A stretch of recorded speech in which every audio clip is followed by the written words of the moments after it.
Hello there. In this video, I'll show you how to replace the doors on a Nissan Micra K11.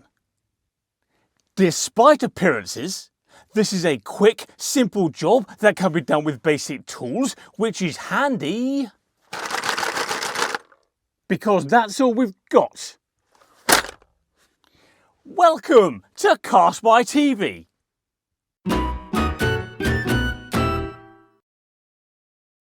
Right, step one is to peer into this gap, then find the top door hinge, which is that thing there.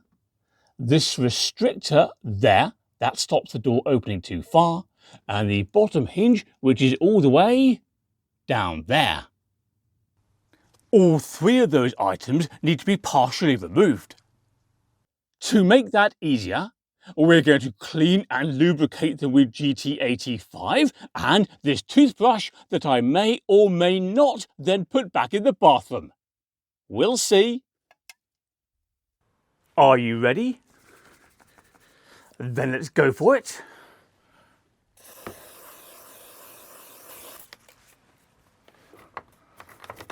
Ah, yes. Looking better already. We now need to open the window, all the way in fact, just like so, and that makes it easier to grab hold of the door when it's no longer attached. We also need to figure out a way to support the weight of the door from the underneath, and for that we're going to use a trolley jack. Furthermore, to minimise the risk of the jack damaging the door, we're going to add this jack head, which is made of rubber and has a slot in it here that's just the right width.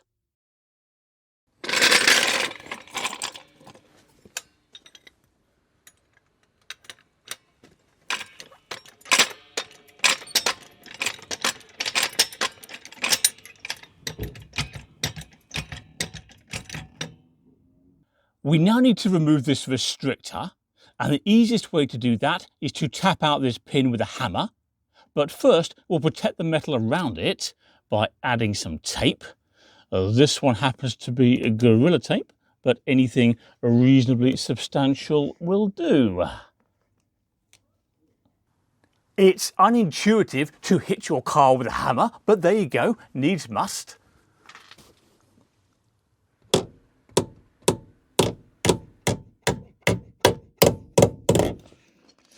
And now we'll grab it with some pliers. Try not to damage it, of course, because we will want to reuse this part. Oh, that's well in there. Let's try from this angle.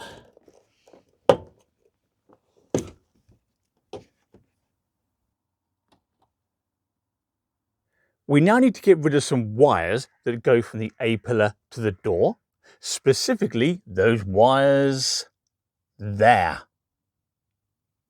So let's pull back this rubber grommet in the A-pillar, and if we follow the wire, we will find an electrical connector somewhere. There it is. And that electrical connector needs to be separated. Why is the camera out of focus?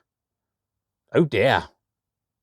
So all we have to do is press that little tab with a screwdriver, like so, and then pull the connector apart. We now need to remove the bolt for the lower hinge. Specifically, we need to remove that bolt there and that bolt there. Those bolts are 12mm, and normally for such tasks I'd use a socket and ratchet, which is quick and easy, but mine's too big to fit in the gap, which is very annoying. We're therefore going to have to use a spanner instead. Boo!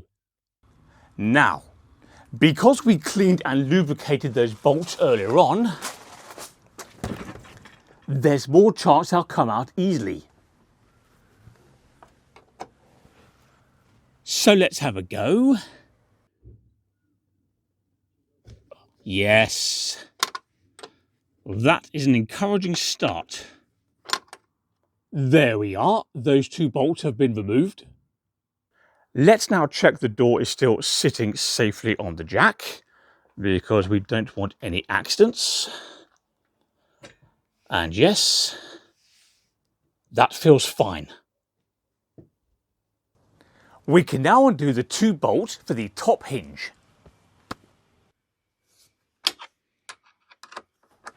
Nearly there, just do the last little bit by hand. And then when these bolts are out, we can just lift the door away from the car. Right, that should be it.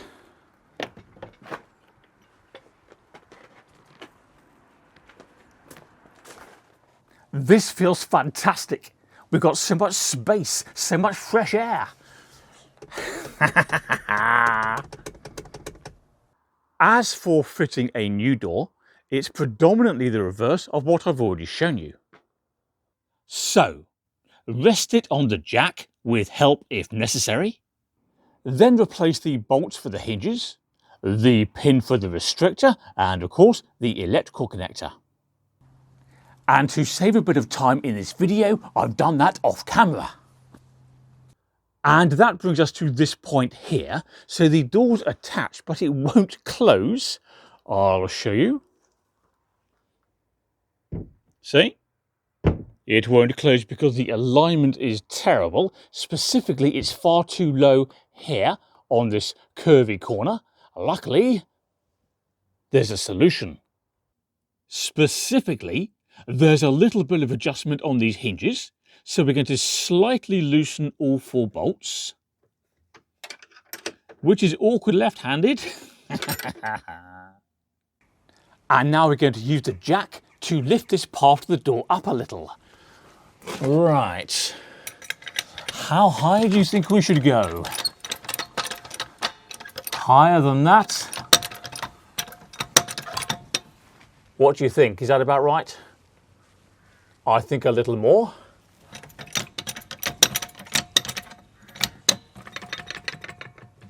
We'll try that. Now, of course, we do the nuts up again. And now, with a bit of luck, the door will close properly. Shall we test it? Cross your fingers. Ready? Perfect.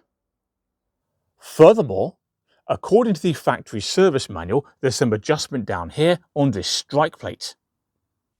I can't verify that though. Why? Because on my car, the bolts are stuck solid, and if I keep trying to get them out,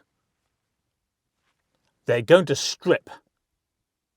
And that's it. But before you go, don't forget to subscribe to CarSpyTV. That makes it easier to find my other content. Can you also please do me a favour and click like on this video, and I'll see you next time once I've put this toothbrush back in the bathroom. Bye-bye.